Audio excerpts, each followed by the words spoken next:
teman-teman. Nah, di tengah perkembangan teknologi yang semakin maju, hampir seluruh kegiatan kini dilakukan secara digital, termasuk dalam layanan perpajakan. Namun ternyata masih banyak pelaku UMKM yang belum mengetahui tentang data apa saja sih yang perlu dipersiapkan untuk melaporkan pajak di Cortex. Oleh karena itu, kami akan memberikan edukasi singkat kepada UMKM di Celup mengenai data-data penting yang perlu disiapkan sebelum menggunakan layanan perpajakan digital. Yuk simak video ini sampai selesai. Let's go! Nah Kak, tadi kan kami sudah menjelaskan apa itu sistem Cortex. Nah di sini kami akan memberitahu data-data apa yang diperlukan ketika kita melapor pajak menggunakan Cortex. Yang pertama, kita membutuhkan NIK atau NPWP 16 digit yang sudah terdaftar di DJP. Yang kedua, email dan nomor HP yang aktif. Yang ketiga, data identitas yang sesuai dengan KTP seperti nama lengkap, tanggal lahir, dan alamat. Berarti semua data itu harus aktif ya, soalnya kan dia harus dilaporkan ke pajak ya kan. Seperti yang tadi Adek tunjukin videonya itu kan kita harus masukin data-data kita gitu kan. Berarti yang harus benar-benar terdaftar, tercantum, dan harus KTP itu yang harus aktif ya. Berarti misalnya nggak aktif kita perpanjang lagi ke kecamatan gitu kan.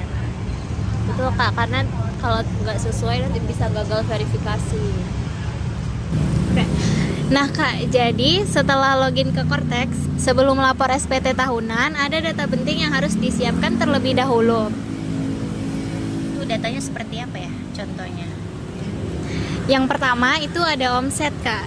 Jadi omset itu total seluruh pemasukan dari usaha kakak dalam satu periode. Biasanya itu satu periodenya itu 1 tahun. Nah sebelum itu biayanya sebelum dikurangi biaya apapun.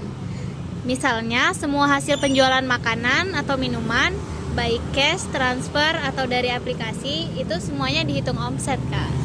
Oh berarti itu khusus untuk omset usaha kita ya, dagang kita ya selama setahun itu kan? Iya betul Kak. Yang kedua itu harta atau aset usaha Kak. Harta usaha aset itu gimana sih contohnya? Contohnya seperti uang kas, saldo rekening usaha, peralatan usaha seperti mesin, etalase, stok barang, bahkan kendaraan operasional kalau ada. Oh berarti itu semua kita hitung ya kan, nanti kita jabarkan semuanya. Berarti itu memiliki nilai-nilai tersendiri ya. Ya Kak, kita cuma masukin daftar harta sama harganya kan. Yang ketiga, terakhir itu ada utang atau kewajiban. Contohnya seperti apa? Misalkan pinjaman bank, kur, hutang ke supplier, atau cicilan peralatan usaha. Semua yang masih harus dibayar oleh usaha itu termasuk utang.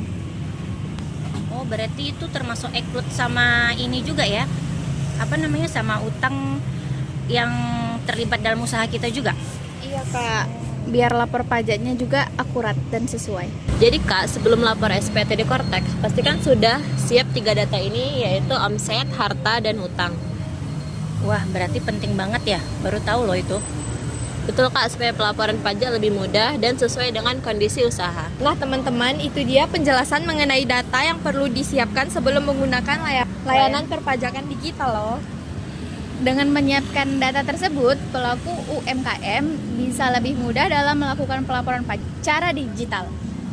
Karena data yang lengkap dan tercatat dengan baik akan membantu proses perpajakan menjadi lebih lancar. Sekian edukasi dari kami. Terima kasih.